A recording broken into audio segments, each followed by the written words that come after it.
Again, extreme cold in North and Northwest Texas should begin on Tuesday morning. At that time, some wind chills may be as low as 0 or even -0.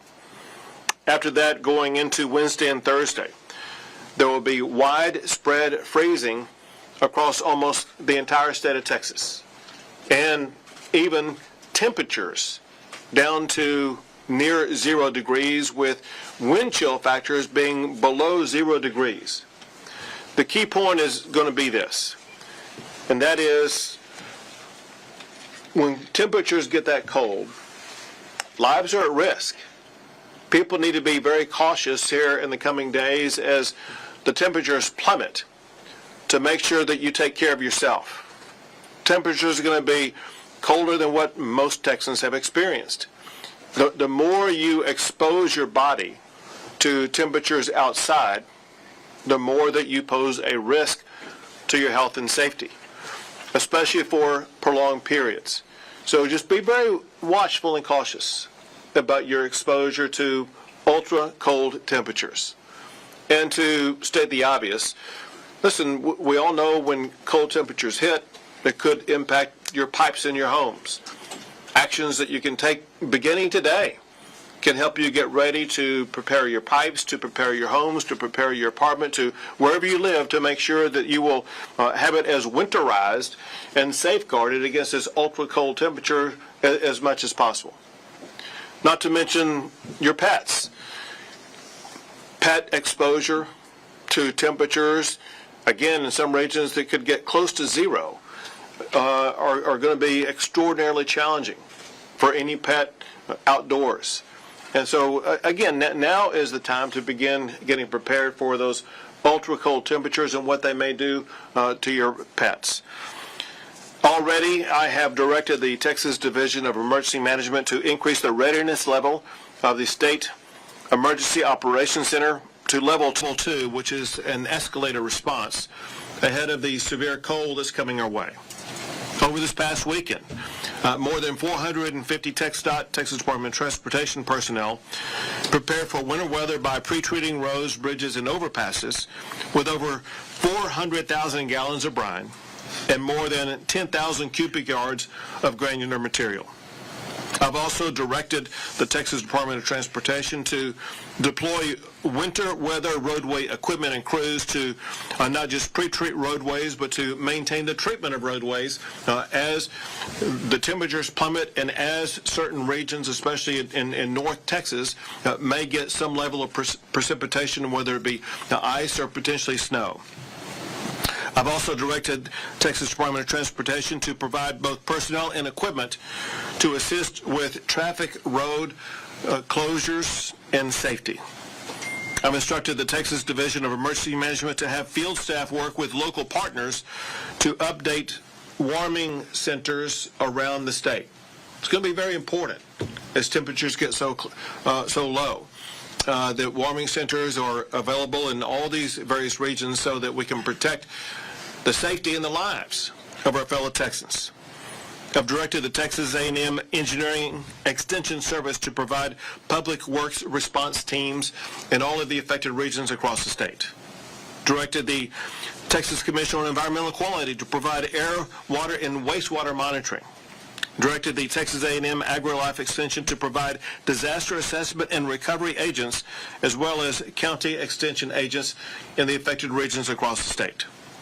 Worked with the Public Utilities Commission, from whom you'll hear shortly, to monitor power outages and coordinate with utility providers across Texas. Worked with the Railroad Commission, and they are monitoring the natural gas supply and communicating with the oil and gas industry to make sure that we have the supplies of natural gas that will power our generators and electric power grid system across the state as we make our way through this winter storm. Directed the Texas Department of Public Safety to deploy Texas Highway Patrol troopers to patrol roadways in all of the affected regions. Directed the Texas Parks and Wildlife Department to have their game wardens deployed to support local law enforcement. The Texas Education Agency is monitoring school district needs across the state. Obviously, there's going to be some ultra-cold days for our schools here in the coming days. And in addition to that, the National Guard is prepared to respond as needed on a 24-hour operational basis. Next will be Chief Nimkid of the Texas Division of Emergency Management. Thank you, Governor, and thank you all for being here to help us get this message out. We'll go chronological order. As you heard the Governor say, today we're focused on wildfire threat and the Pecos region out to El Paso and West Texas. Our A&M Forest Service personnel are already in theater ready to support local government, local firefighters there. As we transition across the state and in Tuesday into Wednesday, we're looking for not a heavy amount of rainfall, but the rate of fall could be enough that produces flash flooding in the southeast Texas area. Texas A&M Task Force 1 has boats ready, as well as our game wardens are in that area working with our local partners. And then as we get ready for this Arctic front that comes in Tuesday into Wednesday, this is really what I'm concerned about, and it's the cold weather and the wind chills that we'll see for our people, our pipes, and our pets. You'll hear warming centers. Our website has the list of those warming centers. I'm very thankful to all of our local governments that are opening and operating those centers. We have staff ready to assist them if needed. If you find yourself out driving around and stranded on the side of the road in these ultra-code conditions, don't forget, on the back of your Texas driver's license is an 800 number. That number is 1-800-525-5555. That will be answered by the Texas Department of Public Safety. And if you're stranded there and need help, we have resources that are ready to come and get you and assist you to either getting home or into one of those warming centers. We're really going to focus on taking care of our people and our pipes and our pets. As the Governor mentioned, our website will hold a list of all of the licensed plumbers in the state of Texas.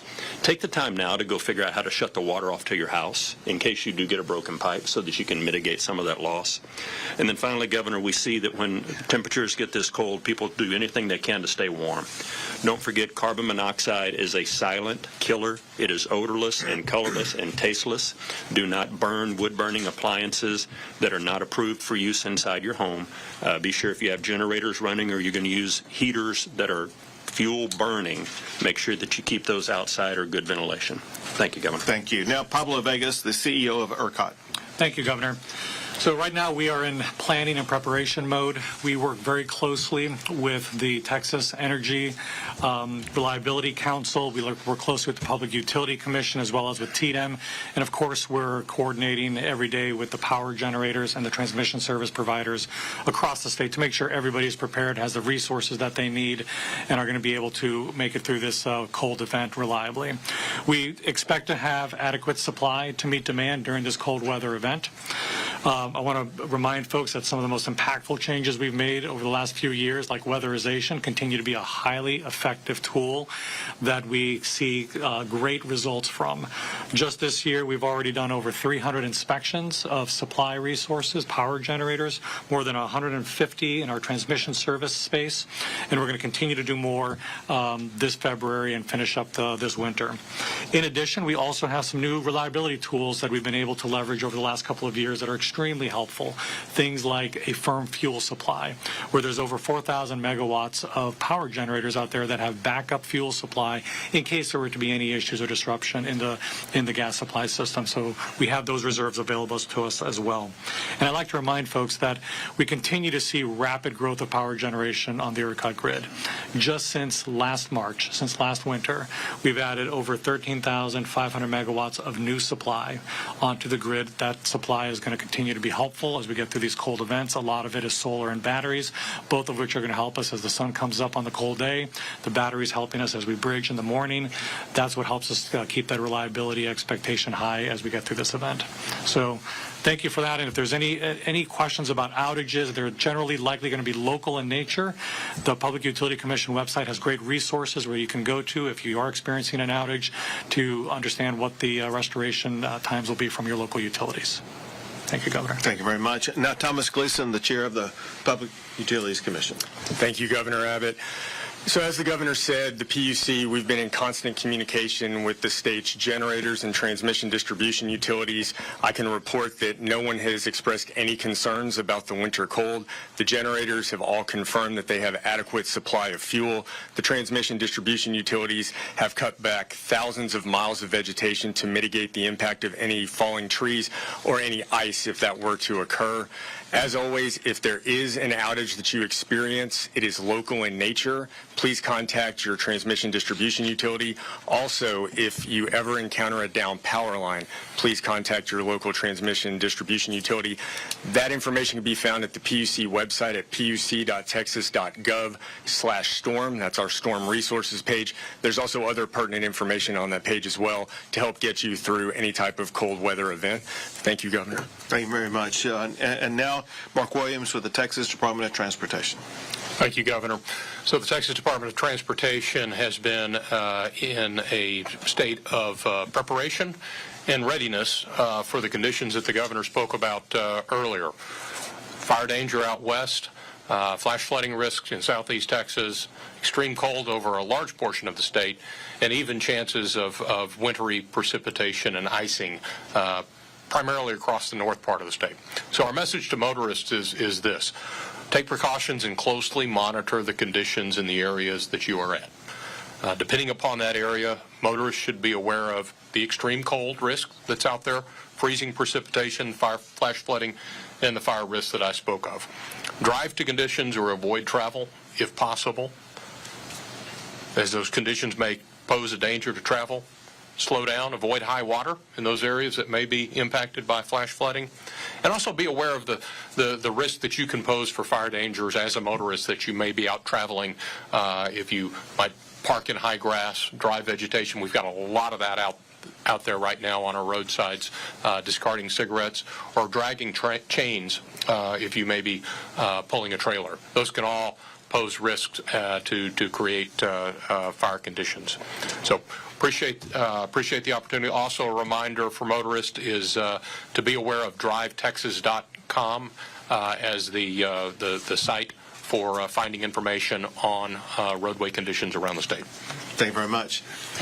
To close this, listen, we are aware that when Texas gets ultra cold temperatures, maybe even record-breaking cold temperatures, a lot of Texans are concerned, will the power grid hold up? And as you've heard here today, the fact of the matter is that the power grid has never been stronger than it is now.